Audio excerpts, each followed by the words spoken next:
All right, I got got a question real quick. All right, ready for it? I'm What's the always question? ready for these questions. Oh, so would you rather never be able to shave your facial hair or cut your hair? Oh God. It's a Uh, rough one. I I hate having facial hair. My hair also grows really fast, so like kind of. So if I choose never cut my hair, does that mean it just grows until I die? Yeah, like yeah, yeah. Like I I mean, it might does it fall does it off in some become horrific just accident, gonna but say does it become indestructible, or can I just start walking into burning buildings in hopes that my hair catches the worst of it? well, at it that point, grows right back. Hmm.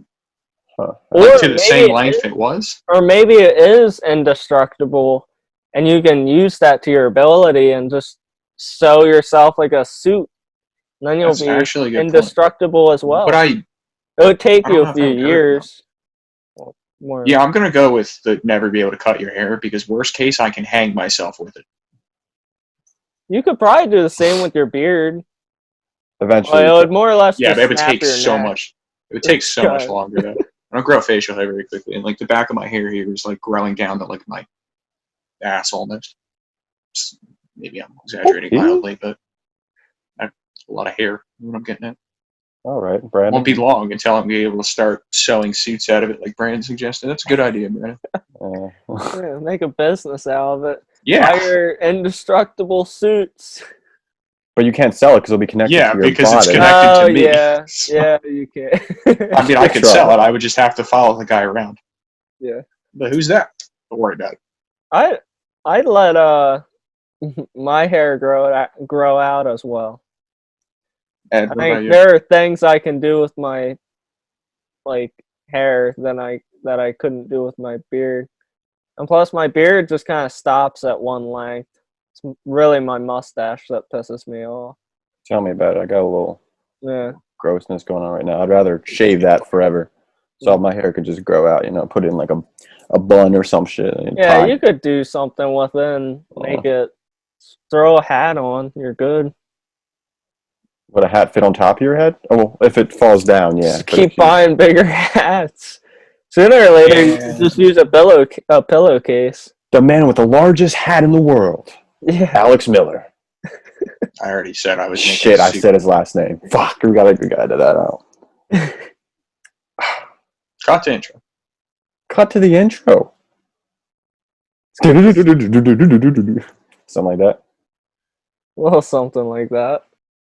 I said, baby, I am not the one to play with. Ain't the type to give up, I'm driven and motivated. I just want some recognition and some compensation. But this ain't about the money and it ain't about the fame. I got lightning in a bottle, I think I just found my perfect sound. Can you see the fire in my eyes? Bitch, it's burning now. Lightning in a bottle, I think I just found my perfect sound. Can you see the fire in my eyes? Bitch, it's burning now. All right. We're back with another episode. What are we talking today, Brandon? What are we talking? We're talking coaching changes. Least exciting part of the offseason. Probably. Yeah, There will but be a number of bold predictions on this end. Don't know about you guys, but May? Not yet. well, I did both the Redskins and the Cowboys, so not too many bold predictions coming from me. all right. Well, Brandon has the Redskins and the Cowboys. You said, yeah. Yep. I got the offensive coordinators of the Jaguars, the Broncos, and the Bears. I also am going to touch on the Dolphins offensive coordinator, Gailey, but the man comes from the prehistoric age, so I don't know much about the guy. And the game's changed since 1980, so yeah, we'll touch I'm on going it to though. talk about Joe Brady, Kevin Stefanski, and we're going to laugh at Mike Zimmer. Now, Joe Brady, does he have any relation to Tom Brady? Oh, You'd have to ask him. Really? Yeah. You can DM him if you want. Because that would make him the greatest coach of all time, right? Just by pure relation with the Yes. goat? Yeah, I'm Uh, assuming. Yeah, I mean, I guess that's how that works. I mean, if I mean, you're, Antonio Brown's cousin is a yeah, that's receiver what I for was gonna for the say. Like, Ravens. So yeah, I mean, I guess that's all it really takes is having a family member that's doing it. all right, let's just cut to this coaching changes. No more BS. Brandon, who you got? who do I have? Well, I have Mike McCarthy. And this man, Scott Turner. yes. Yeah. So he comes from Bill Walsh. His type of offensive scheme, which is the West Coast offense, and really short and simple. This is just targeting tight ends and running backs as more receivers. Receiver. And you usually running is done to play situational football and not so much as a all in run game like the Vikings or other teams that love running the ball. This is an offense that throws a lot of passes. So I really think Mike McCarthy comes in. I like I mean, I don't like, but I like Dak Prescott fantasy wise because I mean he was throwing a ton before, and I mean I don't think much will really actually change. But I mean, I look back at Mike McCarthy's 13 seasons with the Packers. They had Jordy Nelson, Randall Cobb, and James Jones. They had a dynamic duo at wide receivers for, I would say, most of his career with Green Bay. So I really like CD and Cooper, and Don't forget even Michael Gallup. and Michael Gallup as well. I think it's going to take CD a bit to get acclimated. There might not even be a training camp this year. Yeah, and I also think I can't really say Amari Cooper is the who benefits best because that's Amari Cooper. He does pretty good, pretty much. Anyway, like half the season he'll do good. So other than the obvious players like Zeke, Amari, I'm thinking Dak Prescott, like I said, and Blake Jarwin. I also think he'll have a little bonus.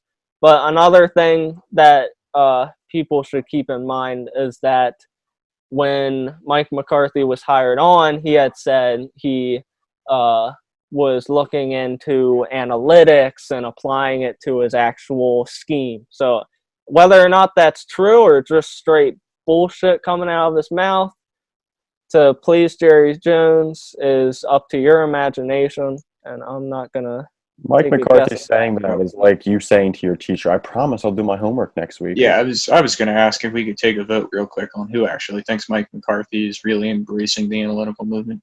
No shot. I see no hands. I hear crickets.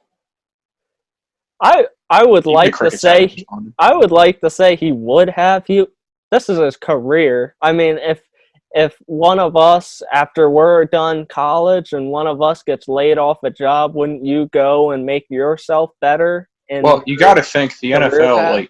is amazingly slow to change. Like you're talking about a league that still occasionally punts on the opposite side of the 50 in like 4th and 4 situations.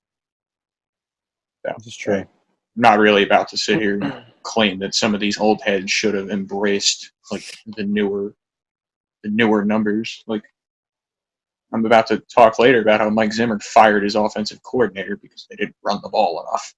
I also Wow. love seeing the comments about analytics and how people like, oh my God, the Ravens, they were one of the run heaviest teams in the NFL. So that's why they won, because they ran the most. Or Yeah. you think they ran the most because they were winning in those games. Just think about that. Just take it.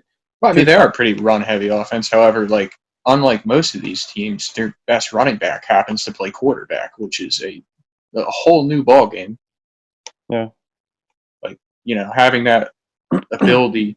I mean, having that guy back there that has that ability is like kind of unfair. I don't think Dallas is going to be able to do that. Dak Prescott can run, but he's not Lamar. No. Brandon, you said Zeke benefits from it? How so? Because McCarthy's one of the pass heaviest teams, like coaches, honestly, in the past 5-10 years. Well, Zeke, 2 seasons ago, he had a ton of receptions. I don't have the numbers on me, but 2 Confident seasons receiver. ago, yeah, I mean, he's a good receiver. So But then last year, he kind of, I don't know the numbers, but I don't think there was as much. He kind of had a consistent season, but it wasn't nearly up to expectations. So in a way, he was a bust last year, but also he did just as good as any other guy. But you expect more out of your 102. But I like Zeke because say his rushing attempts go down, his receiving or targets go up. If you're in a half PPR, that basically counteracts and just eliminates each other. I mean, I think he's talented enough that I don't think you should be losing sleep over taking him because No. Mike McCarthy's son got hired there. Yeah. I think talent tends to overrule stuff like this. I wouldn't really be worried about it. I'm doubtful to think that Blake Jarwin's going to do anything of notable impact. But I've been wrong before. Yeah. He could. I'm going to go into my first coaching change. It's the Chicago Bears. They hired Bill Lazor as their offensive coordinator. Bill Lazor, as an offensive coordinator, didn't succeed as much as he did when he was a quarterbacks coach. When he was a quarterbacks coach, he worked with the Eagles. And if anybody knows Nick Foles, not the Super Bowl year, but years before that when he was originally with the Eagles, he had a year where he went 27-2 touchdown interception ratio. And to me, that was a pretty big note. Just from, I'm not going to say Foles is a bad quarterback, but in order to do that, like 13.5 touchdown to interception ratio practically, I think at that point it's not completely the quarterback. It has to be something to do with the coach. And I think, honestly, I just feel like him coming to Chicago could help improve Mr. Trubisky's accuracy because he has, I think he worked with Andy Dalton in 2016. And he had his second highest completion percentage his entire career. And Andy Dalton, obviously not a terrible quarterback, but having your second best accuracy year as far as completion percentage, I feel like that's a pretty big note to put with him being their quarterback coach. And then doubling that with Nick Foles having one of his best career years, he even had the highest touchdown rate in the NFL that year as well, over Peyton Manning when Peyton Manning had the 55 touchdowns. I feel like he's just better as a quarterbacks coach than he is an offensive coordinator. But in Chicago, Matt Nagy calls the plays. So him having an impact on the team completely Will go through Matt Nagy. Yeah. Yeah. He's probably going to have more of an impact on the quarterbacks than on the entire offense as a whole. So he's not one of the biggest offensive coordinating changes in the NFL. But some notable players, like I said earlier, were Nick Foles when he had his great year. Andy Dalton had a decent totals year that year when Bill Lazor was the quarterbacks coach in To be Cincinnati. fair, Andy Dalton was pretty good at that time. 2015, he was a borderline MVP candidate for He's no scrub, I know that, yeah, but he wasn't a Hall of Fame quarterback. He was pretty good the year before though, so I see talent on. But I get what you're saying. And even when he worked with Tannehill wasn't terrible, but he still did what he could with the Dolphins. When they had Mike Wallace, that was his best year as an offensive coordinator with the Dolphins. And then the year afterwards, the offense didn't work completely. But as far as from a fantasy perspective, in 2014, when he was with the Dolphins, Mike Wallace finished wide receiver 17. And then the following year, Jarvis Landry finished wide receiver 10. And obviously, Jarvis Landry is a great player. But you kind of have to think wide receiver 10 in 2015, that's a few years back. I just feel like that's got to be credited to the offensive coordinator a little bit as well. Counterpoint, Mitch Trubisky sucks. He does suck, but if Nick Foles gets in the game, that could be better. Even then, like he comes back with Nick Foles in Chicago, so obviously it's team back up. Yeah, I would like that pairing between the two of them. So it's not going to be, obviously, I feel like he has more of a, like I said earlier, he has more of an impact on the quarterback, so it's obviously going to be seen that way. As far as like David Montgomery and whatnot, I don't see a case where he impacts the team that much just because I'm not even sure what he's going to do there. Like, he's an offensive coordinator, yeah, but usually offensive coordinators bring like a playbook, call their own plays, yada, yada, yada. But Matt Nagy's running the show there on offense. Do you think he's just like a glorified QB coach here? I mean, he's going to have some input with the game plan. I mean, he has but some like you said, input. Nagy's going to call the plays. I just feel like Matt Nagy, he's not a bad coach. I don't think he's a bad coordinator. He's not a bad coach. But I think he's on this like power thing right now because obviously the past 2 years, not going to blame it on him, but the Chicago Bears offense hasn't been great. Mr. Trubisky obviously has a bunch of exclamation points right next to him. How would they be performing had they just taken Deshaun Watson like any normal person would have? Or just signed Ryan Fitzpatrick. I wonder if that would have went. If they would have went Ryan Fitzpatrick a few Could have years just back. taken Deshaun Watson, who I believe was fresh off of winning a national championship, either that or the year before. Yeah. Had pretty much balled out at Clemson the entire time. Continues to do the same in a very dysfunctional franchise in his own right. But yeah, no. This is true. Trubisky. That's all I got for So Phillies. let's stop talking about the Bears, don't we? So who's the benefits? I mean, like I guess Nick said, Foles? I would say Nick Foles if Potentially. he's a starter. Even Trubisky, you can see his numbers probably go up just a little bit. He's not the greatest quarterback. I get that, Alex. I even agree with that one, but He sucks. he's going to benefit a little bit. I don't think he's going to have too much to say as far as David Montgomery or Allen Robinson or whatnot, but I could see him. I mean, even in Miami when he was the offensive coordinator, he wasn't. I don't think he was calling plays either because Joe Philbin was the head coach there at the time. He was calling plays, but Lamar Miller finished running back 9 and running back 5. That's pretty good. And obviously, Lamar Miller's not a scrub. No, I say he was pretty good back in his he's Miami competent. Yeah, He was a good running back. We can say that. But is David Montgomery a scrub or is he a good running back? I would like to say he's good. Obviously, it's only been 1 year, but Yeah, but I mean, I would say he's a good running back. I haven't seen Hate him last too year. much out of him. But Have you seen the Bears last year? I saw more good. To be out fair, of when I traded for him in our fantasy league last year, you told me he was a poor man's Carlos Hyde. I'm assuming your opinion has changed on that. It's my opinions change regularly, and it was a bad I know. statement, yeah. That's why I'm giving you. That's why I'm asking. Yeah. I Also, should have just inferred that. like I said about the wide receivers, Mike Wallace, wide receiver 17, 2014, and then Jarvis, wide receiver 10. He could probably sustain, like, keep Allen Robinson in the top 15 wide receivers. I can see that happening. But, yeah. How I much think else? it's just going to depend on whether Mitch Trubisky, can throw passes to his receivers. If and it's that Mitch remains to be Trubisky. seen.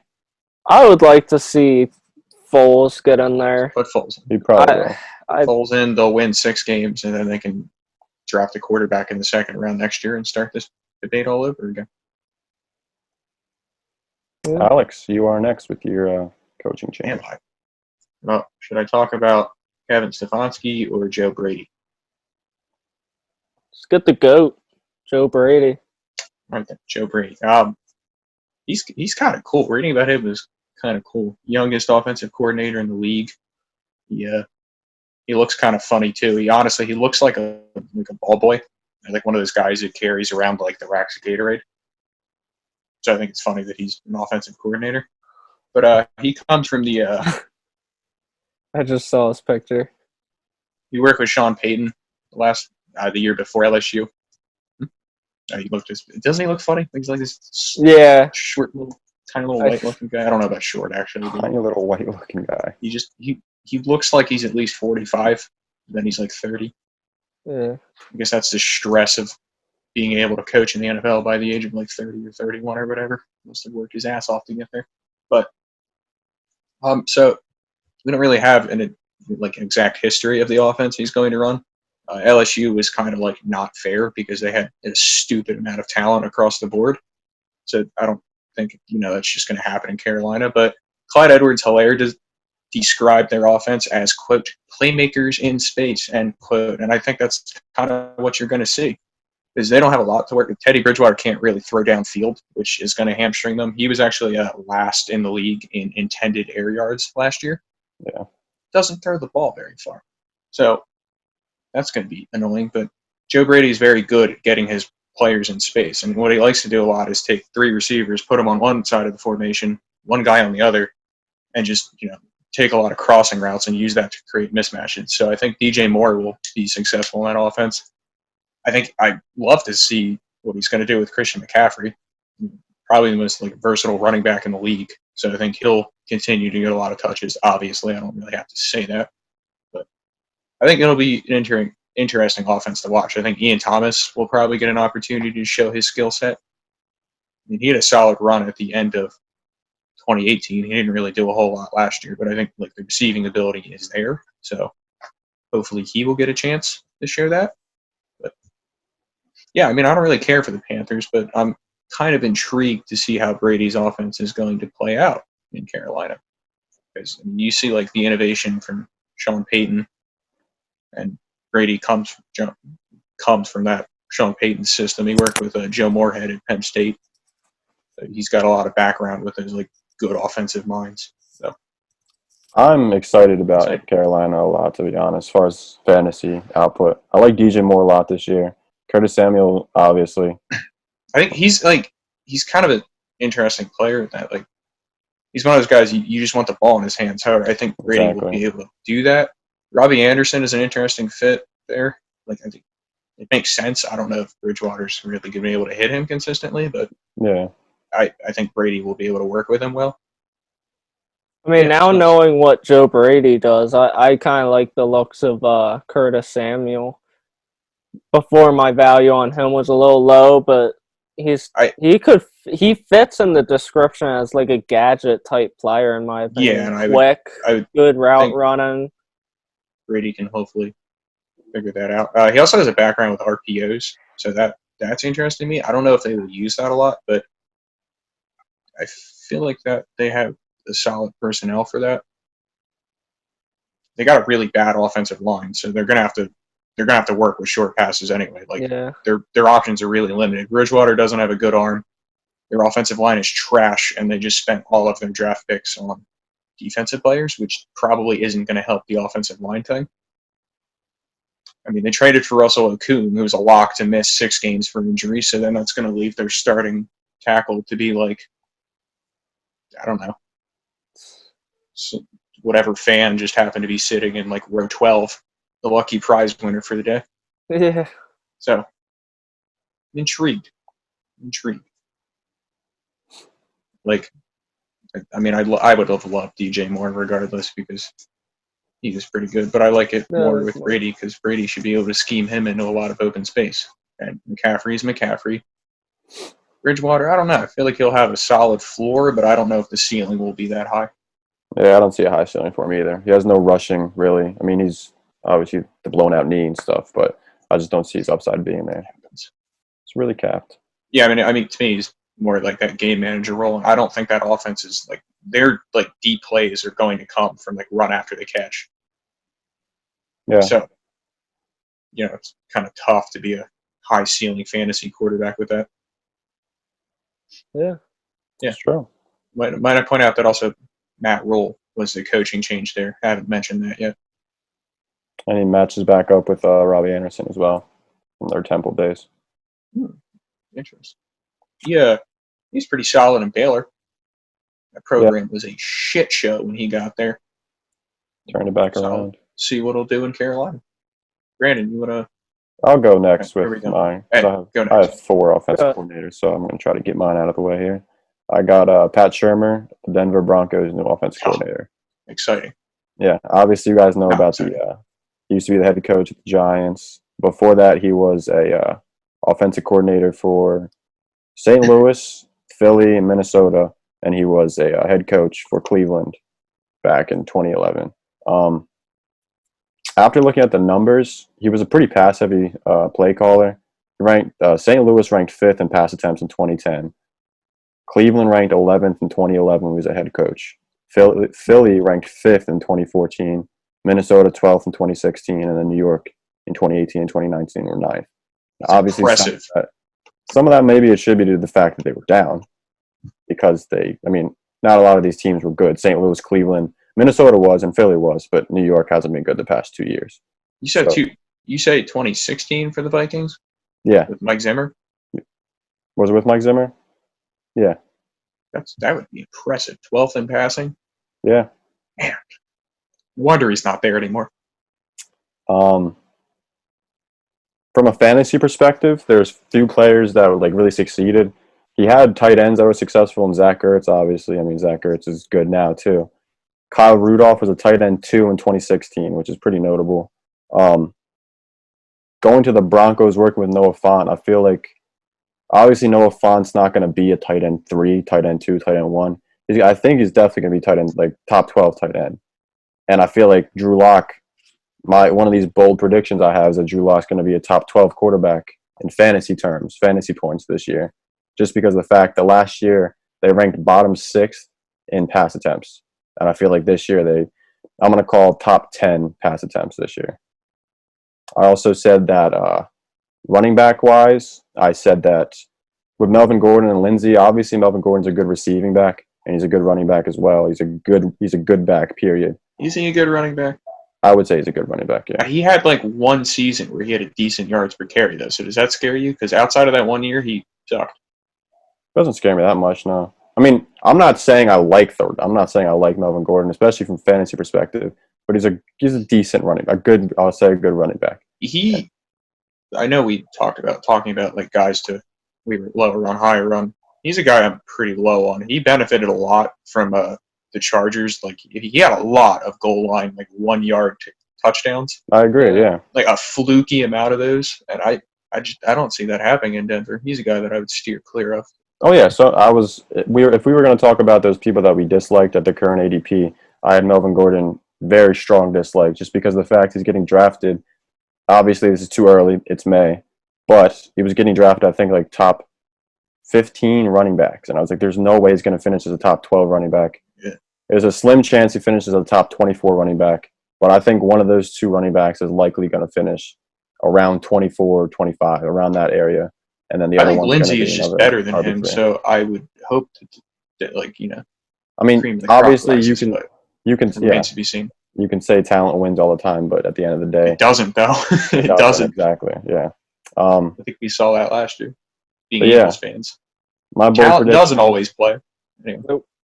Like I said, was Drew Lock getting top 12 quarterback status in fantasy this year, as Pat Shurmur actually had Nick Foles as a quarterback 12 in 2013. And obviously, like we said, Nick Foles isn't great. Nick Foles isn't bad. He's a good quarterback. Other quarterbacks he's worked with, though, Colt McCoy, Case Keenum. Do you guys remember when Case Keenum did great in Minnesota that 1 year? I do remember that. Yeah. And then I remember him throwing that pick 6 after they were up 7-0. And then that was the end of that game. That was the end of that game. He also worked with Eli Manning. Eli Manning, old head, didn't really do much. Sam Bradford. Obviously, us Eagles fans know Sam Bradford was a fluke. So he hasn't really worked with many great quarterbacks. And obviously, Drew Lock isn't a great quarterback. But I feel like I feel like he would be on the same level as Nick Foles would be at. Yeah. 2013 Nick Foles, I feel like they'll be on the same level. Especially with the number of talents, or number of weapons that Drew Lock has to play with this year. I could see him definitely finishing top 12. Just to say, you're telling me 27-2 is a lock? Should I write that down? Not those numbers, no.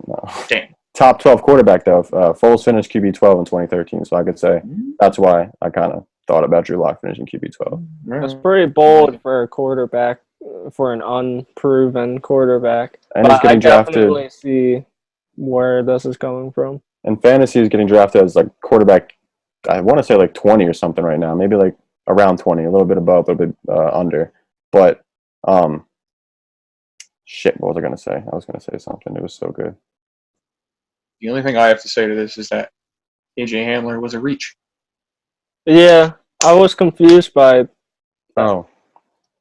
And Drew Lock doesn't have any. He has Jeff Driscoll as his backup, so I don't think if he does like Jesus Christ, if he performs poorly, I don't see him getting replaced. Like if he has a couple games like Winston did last year, Winston couldn't get replaced. No. Who was there behind him? Nobody. So like if you perform badly, you're not going to get replaced. So I can just see Drew Lock finishing the year, if he doesn't get hurt, obviously, plays a complete year, finishes quarterback 12. I wonder what Jameis Winston really would have had to do last year to get replaced. I mean, if they had Ryan like 2 Fitzpatrick, interceptions a game. Yeah, if they had Ryan Fitzpatrick Matter. there still, he would have gotten replaced. Didn't matter. All right. Or Brandon go next. Do we even care about Scott Ron Turner and the Redskins? Rivera and Scott Turner. Oof. Boring. The dynamic duo from Carolina Panthers. Well, so Scott Turner, it's not really. Did you say the dynamic duo for the Carolina Panthers? From the Carolina Panthers. Well, they both From- work together in okay. Carolina. All right, I don't know thought you how said for, not from. No. You got me there for a minute. So he mostly has a history of progressing talent. Scott Turner does. He has had history with Minnesota Vikings, Cleveland Browns, and Carolina Panthers, as I just said. One thing that stuck out to me was when he was with the Browns. He coached Josh Gordon, and that was his monster year 2. I think it was close to 1,800 yards, close to 1,600. I don't specifically remember that stat, but the year before he only had 800 his rookie season, and Scott Turner came in, and either it's a coincidence or he How much was of that just, do you think was attributed to Josh Gordon just being a very talented receiver? Because the guy was a monster. Well, yeah, I'm not Monster who disagreeing couldn't with stop doing that. drugs. And what year was this? This was his second year, Josh Gordon's second year. Was that 2013? Oh, no, I remember. I just don't remember what year. I don't remember what specific year. I didn't play fantasy football then, so I couldn't really Huh. tell you how well it mattered. I just know he did in fact go off, as Brandon said. But he was the wide receiver coach. He came in as the wide receiver coach year 2 with Josh Gordon. This is where the big numbers jumped out, but like what no one knows, was it his talent or was So- it the actual coaching? What is your bold prediction for Terry McLaurin? Should I mark him down for 100 catches and 1,700 yards? Not How's your necessarily on the. I don't know if his skill is, if he's just as skilled as Josh Gordon was, but I could definitely. Not a lot of people are. McLaurin, yeah, no, I could definitely see McLaurin and Haskins have a pretty big bump. I don't have any bold predictions here, but Scott Turner also had history with the Vikings, as I said, and he was there for Bridgewater, and so he has had history with progression, with skilled players slowly being progressed. So I see Terry McLaurin and Dwayne Haskins being two pretty big winners in this case. Do you think Dwayne Haskins performs well enough to be relevant in fantasy? End of season last year, he was putting up some decent numbers. So I don't new regime. I couldn't say no. I think he could be just relevant. Scares me because Yeah, I can't. not I don't really taking- know. Their Go next ahead. best receiver after Terry McLaurin is Steven Sims. Didn't they draft AJ? Oh, you don't like Antonio Gandy Golden? Never No, mind. I don't. So Yeah. that's not really doing it for me. And then Kelvin- their tight Kelvin ends Harmon's are. there too. You said Kelvin Harbin? Yeah. I remember him for that really good rookie year he had. Wait a minute, that was McLaurin. Yeah, they got I like the look of Antonio Gibson. How are they going to use him? They said they were going to do That's more interesting. two running back sets. Yeah, I They were saw gonna that use he him could more be as a thrown in as a wide receiver in He can some play both. cases and running back. I think he could be a surprise end of second round rookie drafts. I like him in this player. offense just because of the fact that like the running back room, while it's still loaded, is 2 injuries away from being the starter. AP is Define an loaded. old man. I mean, as far as like number of Just running backs that can number of probably, people in there. yeah. I mean, there's Peyton Barber. You got Gibson. The running backs aren't obviously stars. They're not No. going to be a single team that has 3 running back stars. since the Giants back then. But like it's going to be hard, obviously, to get there. But if there's a few injuries, I'm sure his talent and his ability to just work all over the field, he's going to be used completely. See, if the big playability for him shines like it did at Memphis, I see no reason why he wouldn't get touches over Barber or Peterson or Darius Geis or any of these guys who are barely a threat to go 4 yards any given play. They also got McKissick too, who Him plays wide receiver, running back Yeah. too. Neither of them very well. But yeah.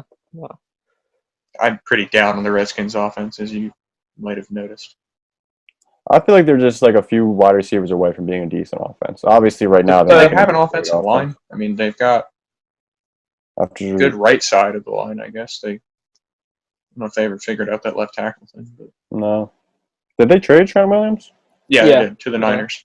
The Niners. Oh yeah, Joe Staley. Right retired. after Joe Staley retired, or right Yeah. before, or something like that. Those lucky bastards. Do you have any fantasy implications with that? Everybody sucks. I think, although my expectations are very low, I think Dwayne Haskins.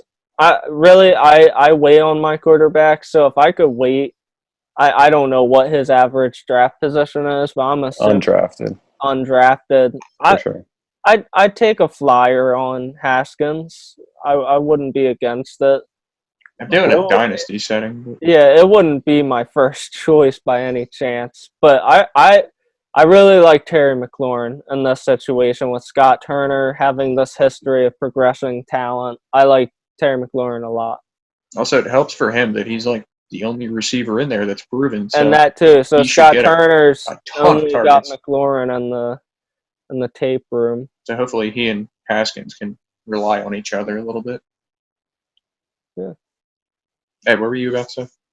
I was gonna say, if you had, say, you wanted to spend your 15th round pick on a quarterback, just like not a throwaway pick, but a flyer, would you go Drew Lock or would you go with Dwayne Haskins? No, Drew Lock for sure. Drew Lock. Sure. However, if you swap their teams, then I'm going. Like if you change Lock supporting on the cast Redskins slots. and Haskins on the Broncos, I'm going with Haskins. Yeah, same here. Yeah, same. I feel like he's a good dynasty flyer, but in redraft leagues, I tend to wait until the very last couple rounds to pick quarterbacks, and then I just pick the old guys. Yeah. Now, speaking of Bears, what about if you knew Foles was starting, would you do Foles or Haskins? If I knew Foles was starting, Foles for sure. No doubt. Yeah, I mean, I guess, but I'd be worried that he would get hurt like 35 seconds into that starting run. Well, the thing is, with me, I'm not going to draft Foles to be a starting quarterback. I'm going to draft him, he's going to be a bench quarterback, and if he gets hurt, I can get another quarterback from the waiver wire. But if we're talking, well, any quarterback in the 15th round is going to be in that type of. Yeah. Then again, I just see I feel like the 15th round, you can always get a quarterback. Like the past 2 years, especially, there's been a quarterback in the 15th round, or just undrafted, that just blows up. Last year, obviously, Lamar Jackson was on a 15th round quarterback, but he was late. Before that, Mr. Patrick Mahomes. Yeah, exactly. Patrick Mahomes. This year, there could be somebody like that. Not saying there will be. Ryan Tannehill last year was a good one if you held on to him long enough. Yeah. Josh Allen was a good one. I mean, he was pretty late. Yeah, waiting on quarterbacks, I feel like is the right move. Yeah, I that's the way I choose to go about it. You can always snag someone like Drew Brees pretty late in the draft. Oh yeah. And then watch him get hurt. You could do that, yeah. Or you could just avoid that by taking Lamar Jackson the second, which I would not do personally. I'm good on that. I'm good on Mahomes in the first two, even though Mahomes is filthy. All right. Well, the next offensive coordinator / coaching change we got is Jay Gruden. He's the new offensive coordinator for the Jaguars. He was a head coach with the Redskins, obviously, and then the offensive coordinator with the Bengals from 2011 to 2013. And while he was with the Bengals, the team started off a little slow. They were 18th in total points in 2011. It was Andy Dalton's rookie year, though, so you got to take that in consideration. I think it was did him and AJ Green both come in the same year? Yeah. 2011. So it was both their rookie years. So obviously the offense is going to be amazing the first year, but 18 is not terrible. 2012 it was 12th in total points, and then 2013 it was 6th in total points, and that was also Andy Dalton's highest passing touchdown season.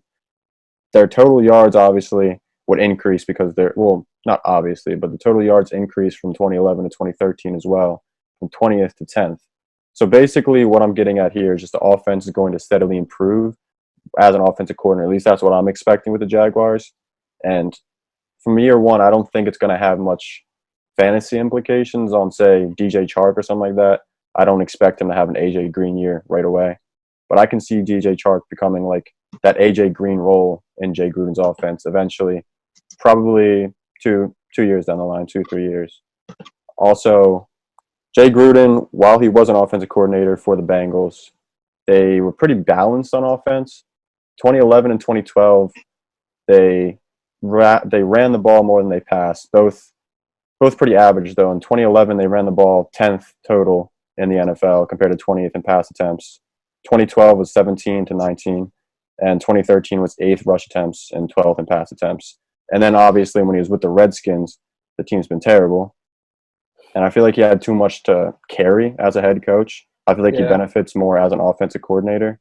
And when he was with the Redskins, the team was terrible, so they leaned more pass heavy. So the numbers for fantasy players from the Redskins may seem inflated. But even then, when Kirk Cousins finished QB5 in 2016, none of his wide receivers were top 20 wide receivers in fantasy. And Jordan Reed finished tight end 9. It wasn't even that insane. So I'm unsure why or how Kirk Cousins was quarterback 5 in 2016. No top 20 wide receivers, and Jordan Reed tight end 9. Well, Guess he's just really good. It's basically like last season, the Philadelphia Eagles. I just think about it. I think that if Jay Gruden has his star players, they're gonna perform because AJ Green was wide receiver 17 in his rookie year. And obviously, what was he, a first round? Yeah, he was a first round pick, right? AJ Green. Yeah. So obviously as a first round pick, you expect him to perform, but even in 2012, his sophomore season, wide receiver 3. AJ Green's a great talent, obviously.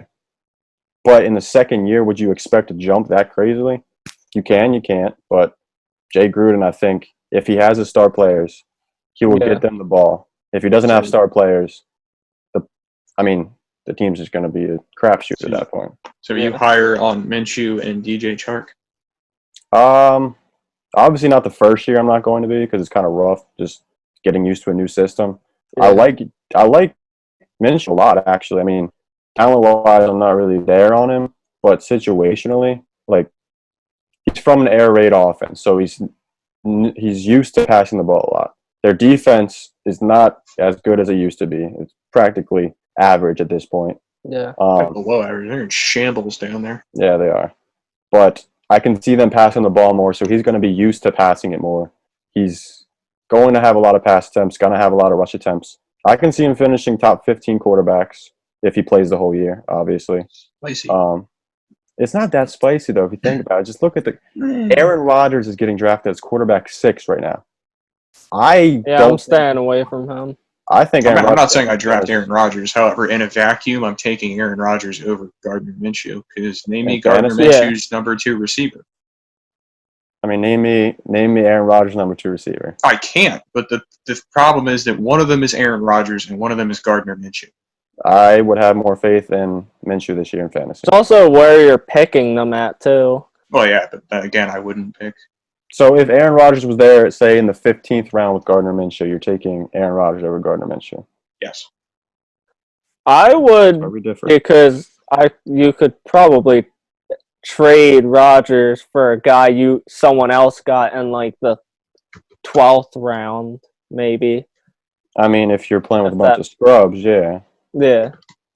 But I don't see the fascination with Aaron Rodgers in fantasy, especially with a team that's so run heavy.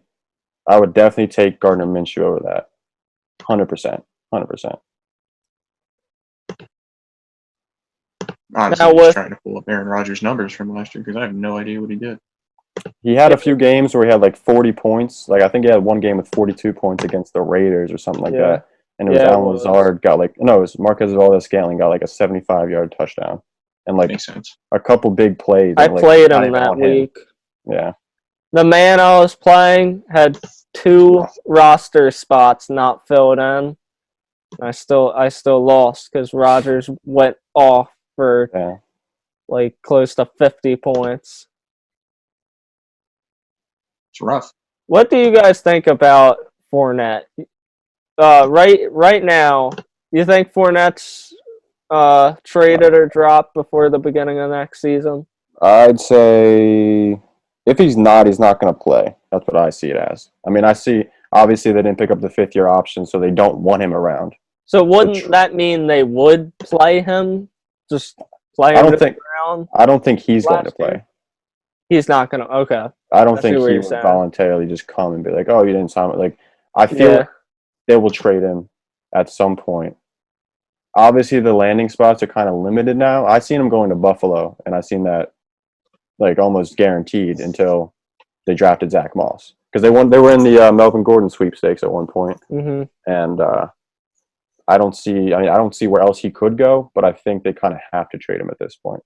Also, wanted to point out when I was writing my little show outline, I said I could see them signing the Jaguars signing either Devonta Freeman or That's what I was gonna say. Who was the And- last one? Chris. Chris Thompson, and they actually ended up signing him as I wrote that down. It was pretty. Who? Chris Thompson. They signed Chris Thompson, yeah, the Jaguars. All right. And I said I could see him finishing. What did I say, Alex? As a top 30 running back? No, You said, running back 3, top 36. Yeah. I could see him finishing top 36. Even if it's 35, even if it's 36, I can see it happening. Especially only if they trade Leonard Fournette, I can see that happening. If Leonard Fournette's still there, it's not going to happen. But I just don't see Leonard Fournette being there. I don't really believe in Chris Thompson's talent anymore, but I feel like he's probably too old and too injured. Yeah, he gets hurt. Literally every game, which it's kind of hard to not do when you're playing in the It was NFL. fun though when he was with the Redskins. He I don't think it was very fun. well, fantasy All wise. those 3rd and 20 draws. Yeah. God. But, I'm looking at the Jaguars organization, and I think it's ridiculous what they. I feel like every player they just burn their bridges, like Boye, he wanted out, right? Yeah, I don't know. The defensive end and He kind of sucked last year, so I'm sure the team wanted to get rid of him too. Yeah. But Ramsey. we all knew, Ramsey and They've waited way too long to trade Ngakoue. And Ngakwe. What are they going to get out of him at this point? They have held on to him for so long. And the same thing with Fournette. Like, it's blatantly obvious. So, like, teams aren't going to trade a ton to get a guy who obviously isn't wanting to play for this organization. I don't know. I used to like Jaguars, but I don't like the way this organization handles. Honestly, I think 2017 was just a huge fluke for them, and they proved that by signing Blake Bortles to like a 3-year extension for some reason, despite the fact that team succeeded clearly in spite of him. Yeah. I mean, they blew the championship game. And then they blew that offseason, and then they blew the next offseason. They're blowing this offseason. They're on the way to blowing this season. And we'll probably draft like a kicker round 1 next year. No, leave that up to Tampa Bay. What do you guys think about Shenault? I personally like Shenault. Obviously, a lot of injury concerns. Enigma. He's a walking injury. But so like Darius Guice. Is it that bad? No. I mean, he got hurt a lot in college, and some people think that, like, just his play style, the way that he plays so hard. People. But the thing is, he is built like a running back, so it's not like he's a regular wide receiver, like a I don't know, name one like. The problem is, he also they didn't really use him as like a downfield receiving threat at Colorado. Oh yeah, he has a very limited sample size of that, so I don't know if he can do it or not. He's a tool player. He's not a standout wide receiver. He's not an outside wide receiver like that. They said they're going to use him as a wildcat quarterback. Yeah. As a running back, and even as a tight end sometimes. So, I mean, I see him as a tool player, much like a lot of other players that we talked about today. But I like his athleticism. He is very injury prone. He got hurt running the 40-yard dash. Did you guys hear about that? He No. ran the 40-yard dash. I Ideal. think he pulled up on his hammy or something like that, and then he didn't do any more extras or workouts for the rest of the day. And I mean, obviously, you don't want to see that, but just it goes to show he's a walking injury. Plus, the way he plays is kind of scary. But I still like the fantasy implications with the guy. That's why It'll be fun to watch. Second round. It's definitely fun to watch. Yeah. Wasn't touching him in fantasy. He scares me too much. I like those tool players. I don't know what goes with me, but I like Antonio Gibson and I like him both in Dynasty. So I thought about floating you a trade offer for him. Wait, who? Laviska? Shouldn't know. Yeah. Oh, yeah. But I can see them using. I mean, obviously, I don't know. I really don't know where to go with it. Does Doug Marone get fired at the end of this year? Does he get fired during the season? I'm surprised he hasn't gotten fired yet, but I would say he probably gets fired at some point. So then does Jay Gruden get replaced in the new regime? I fucking hope he won't.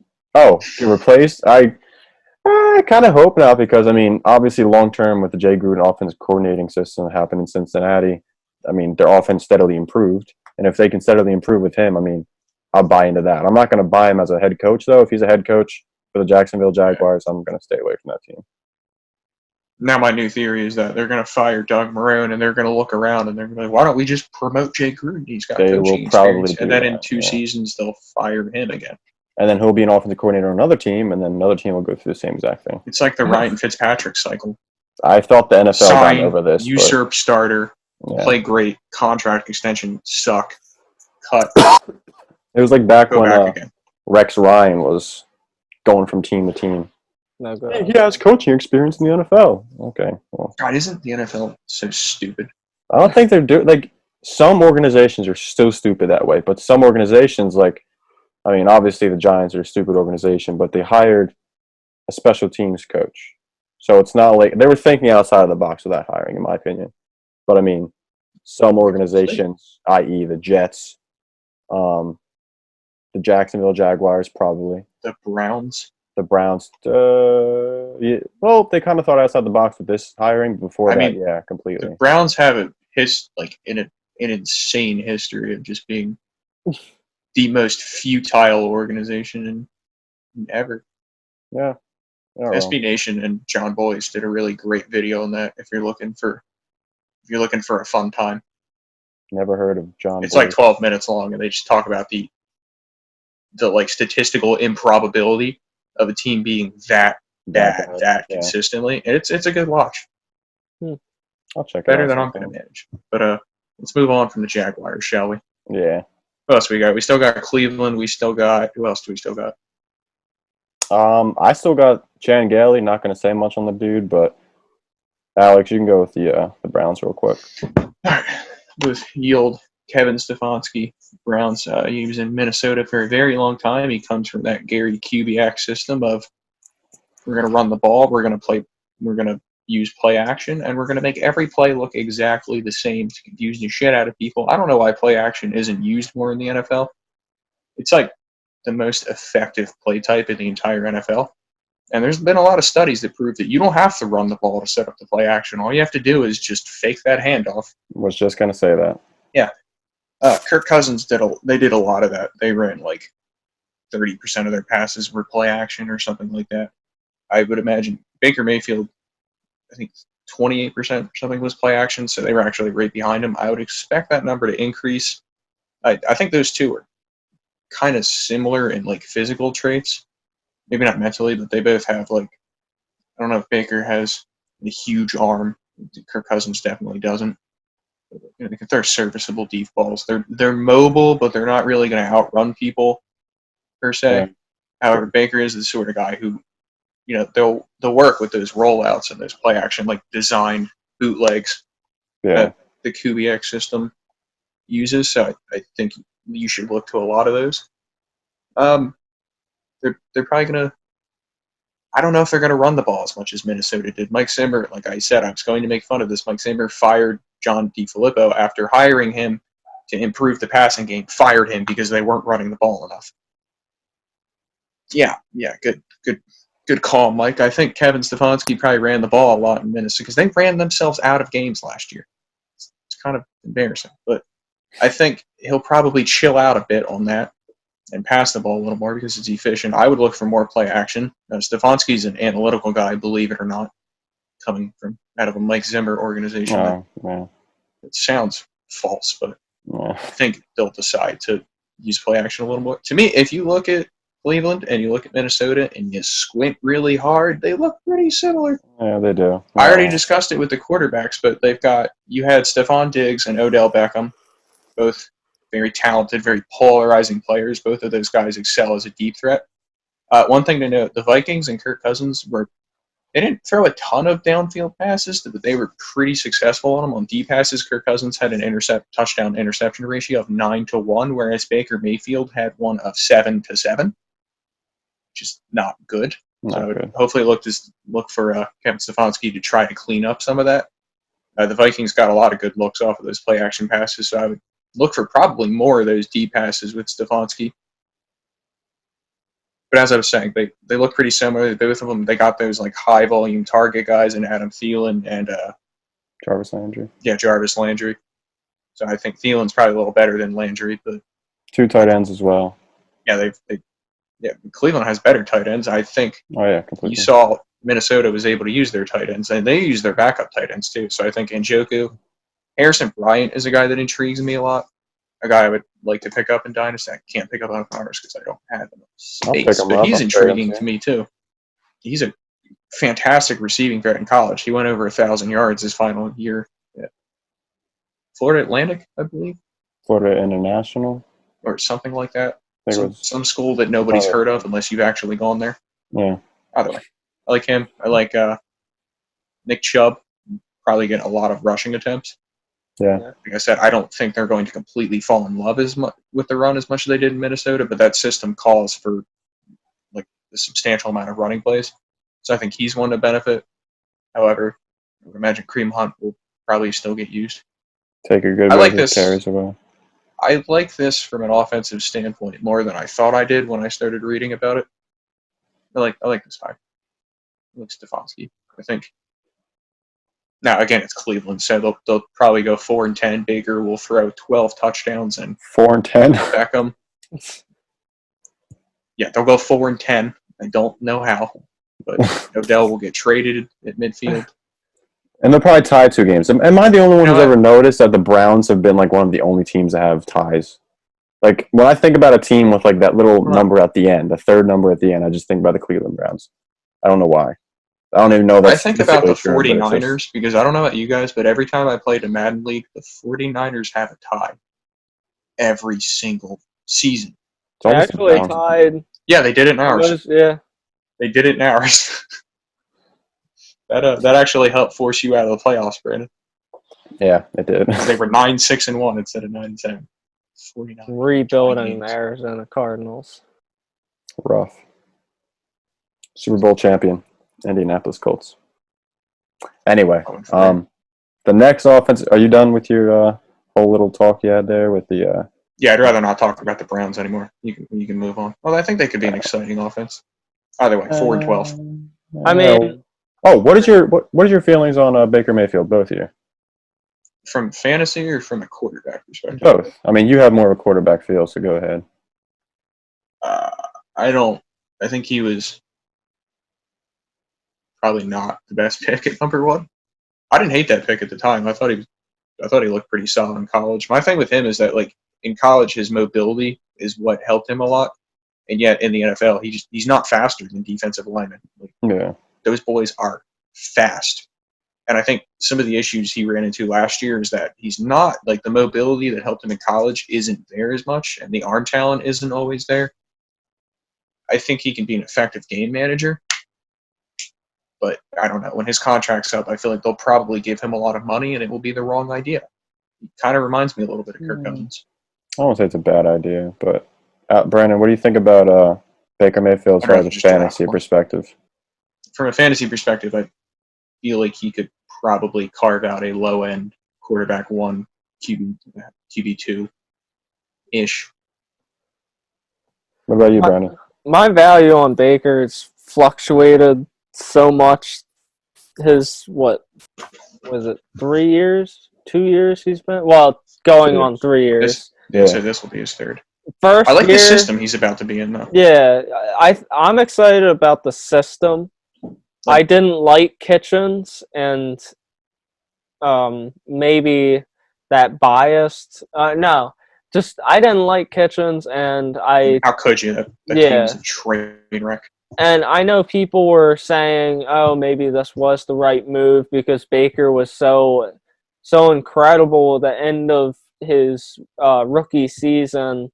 And I don't know, watching the games, I didn't like Kitchens, and just I don't know. And now that Kitchens is gone, I'm still going on that low of Baker with Kitchens and the way he looked, and it's not something I was excited about, but I like the what Stefanski brings, and I think we've seen think, Kirk Cousins do very well from a fantasy standpoint.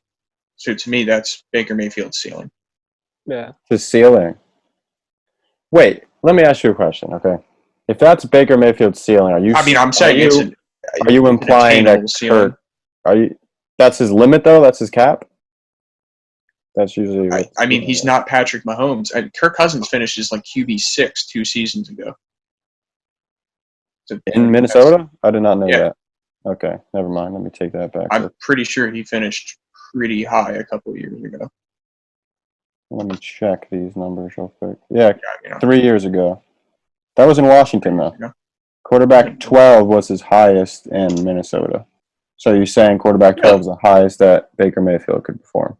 I don't see that. I mean, I think Baker Mayfield's more talented than Kirk Cousins is. And I just, even if it's just a smidge, it's just a smidge of more talent. I mean, that's fair to me. All right, I guess I will dive into this Miami offensive coordinator real quick. Pause. Chan Gailey is their new offensive coordinator down there in Miami. But this man comes from like the 1990s. Like he's been an offensive coordinator since then. And yeah, I don't want to bring those numbers to today's league because it's almost 30 years ago. And obviously the numbers aren't going to imply, like they're not going to apply the same way because the fact the league is just changing completely. And I doubt that Brian Flores would bring on Chan Gailey from the 1990s so he can run his 1990s offense in 2020. But who knows? Who knows? Who knows? What was I saying? Oh, he likes the in-between the tackles running backs. Chan Gailey loves those running backs. In New York, he got Chris Ivory to the Pro Bowl. Anybody remember Chris Ivory? Yep. And then he went to the Saints, and what was he supposed to do? He was supposed to be like a running back too. The edge of the map, the edge of the world, because the world is flat. Disappeared, and the world is flat. We have proof of this being flat because Chris Ivory walked off it. Yeah. And ask him yourself. I can see Jordan Howard getting that Chris Ivory role. Get like I don't know about a Pro Bowl. That's a little excessive, but especially in today's day and age, Chris Ivory back in 2016, obviously that's plausible, I guess you could say. But now in 2020, I don't see Jordan Howard getting a Pro Bowl, and I could see him being the main running back with that team. And obviously, Matt Brady brings a lot of competition. Brady, I think, would be better, in my personal opinion, than Jordan Howard. But we've seen it with Matt Brady before. We've seen injuries just hurt him a lot. And I like him, but I like him too, yeah. But you can't play then. If you can't play, then the next person up. And then Jordan Howard, I would say, to them would probably be their starter. I mean, they wouldn't sign him for no reason. Also, they traded chump change for Matt Brady. It's not like they invested a ton in the man. But I would say Jordan Howard is probably their starting running back. I could see him getting a decent role. Probably finishes as an RB2, low-end RB2. Is that a spicy take? Would you say that's a spicy take? I mean, they beefed up Brady stays healthy, then yeah. But however, I feel like I could see it.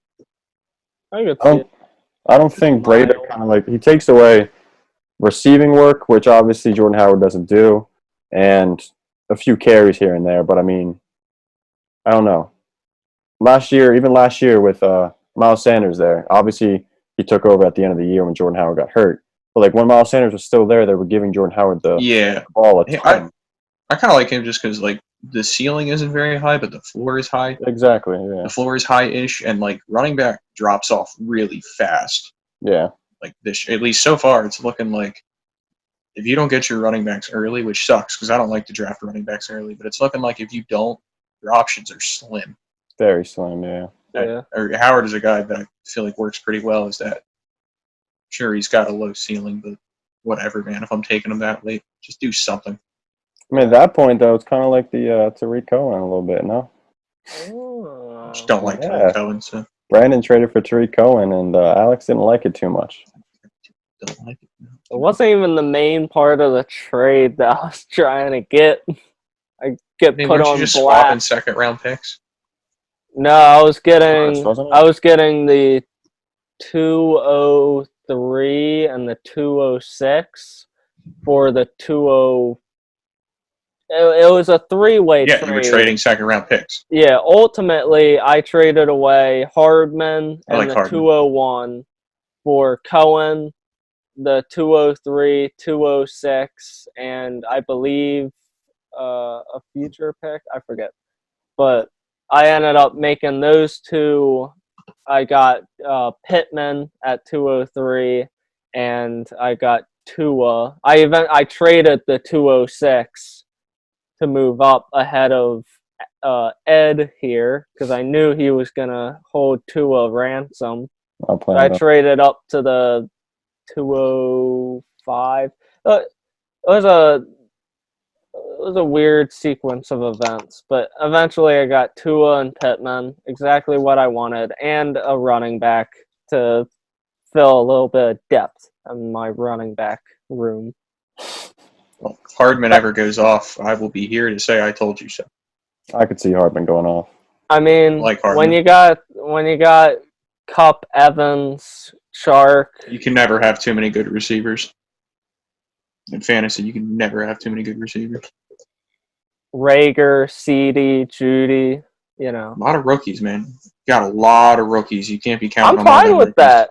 I got 4 rookie wide receivers. The way I look at it is 2 of them could be busts, and I'd still have Evans, Cup, Shark, and 2 not busts.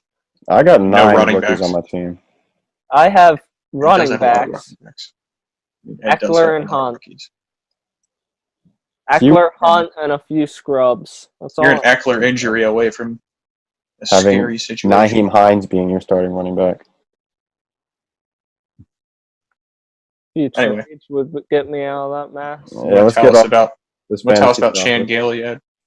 I did most of what I could do, to be honest with you. I mean, the man isn't that interesting.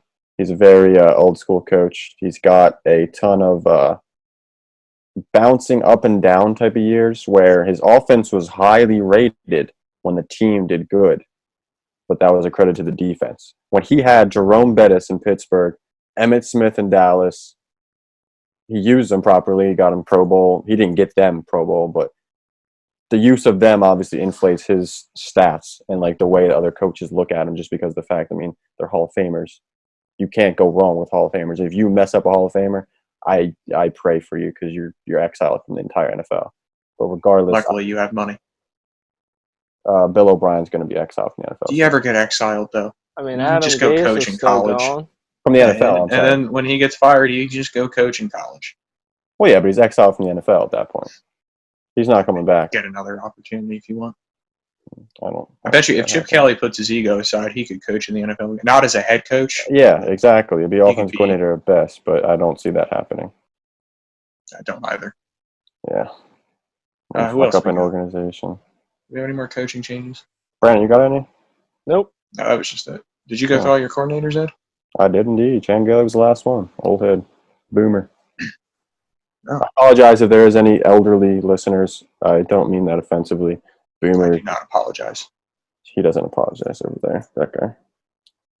Is that the way he's at, I Brandon? am over here from I don't even my know. perspective. I am over there, so that's nice.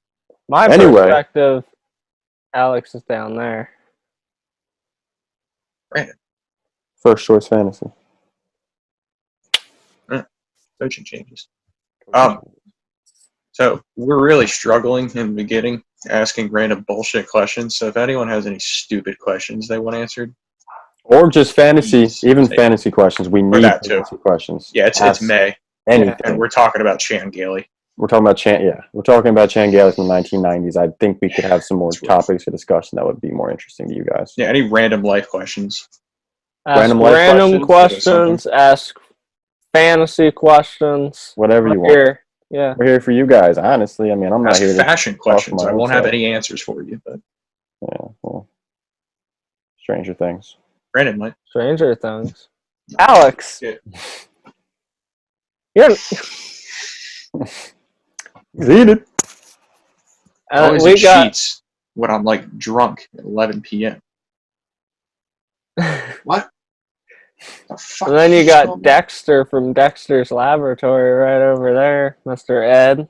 Mr. Ed, the monkey. No? Nobody remembers that? I mean, Lil Nobody Dicky. cares what. Has nobody anybody cares what watched the TV show Dave? I have to. I It's saw so it. funny. I It's so saw funny. it, Watch it. and I have to because. Listen, when they start endorsing our thing, we'll start endorsing them. You're Okay, damn that's right. fair. In the Yes. meantime, let's. Yeah, Sort we're not that a out. sponsor. What is Yeah. it, Dave? Yeah, I don't we know. Shut up! Stop saying. Yeah, it. let's just stop saying we're not sponsored by anybody because nobody gives When us they talk, when they talk about us, I'll Yeah. talk about that. Yeah. And with that said, I think that's about all we got. What do you guys? You guys I got will anything else? say, just a business opportunity to McDonald's. If you want to start passing out toys of us, just little action figures of us, Yes. like Throw in the trash debating immediately. fantasy football, We can I act would like s- we'll give you a what would you say? What 15 seconds of screen Screen time for time? McDonald's? They can I have think 20 that's minutes. I'll give them 7 seconds Make because toys of my us. time's pretty valuable. My time's valuable. I can't give My up time 20 is minutes. valuable, so Mm. I'm not going to sit here and lie to y'all. But Let ask me your let me questions. let me ask a question just to end the episode. Okay. All right, let's hear it. I don't know the question just yet, so you might want to just give See? that a second to brew. Now, Just brewing it. You're getting That's why the we need first questions. person point of view of what this looks like. Ed thinking of a question at the 45 beginning minutes of of this. every podcast. This is what we see Just like for 45 minutes. 45 And if minutes. you're of- listening, Ed is stroking his chin, looking off in the distance with a gaze that even Adam Gase couldn't even give. No, it's because Adam Gase's eyeballs are attempting to flee from his skull every time he's awake. 'Cause They Anyway. probably just see the surroundings and he's in. They're like, oh my god, we got to get out of here. I'm in a football game? No. What is this? What's this ending question? We are really getting the feels. This is a good question. Okay, you ready for it? All right. Ready as I'll ever be. If you had a cat and the cat could swim, Where would it swim to? would it be a catfish? The answer next time on First Choice Fantasy. That's it. That's it right there, Belly. That's it right there, Betty.